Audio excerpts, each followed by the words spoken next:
నేను నీకు ముందుగా పోవచ్చు, మెట్టగానున్న స్థలములను సరాలము చేసేదను. యెషయా 45:2. నిన్ను నీవు ప్రభు చేతులు పెట్టుకొనుము, నీ బ్రతుకంతటి మీద ఆయన అధికారమును ఒప్పుకొనుము. యేసే ప్రభు అని చాటి చెప్పుము. దేవుడు నీకు ముందుగా తన దూతను పంపును, ఇరుకులో విశాలతను కలిగించును, నీ మార్గమును సరళము చేయును. నీవు ఎక్కడికి వెళితే అక్కడికి యెహోవా సన్నిధి నీకు తోడుగా వచ్చును. నీ రాకపోకలందు యెహోవా నిన్ను కాపాడును.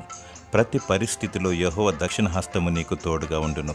యేసయ్య నీ హస్తమును జీవము గల యెహోవా దేవుని చేతిలో కలుపుటకు తండ్రి అయిన దేవుని తోడును కోల్పోయాడు.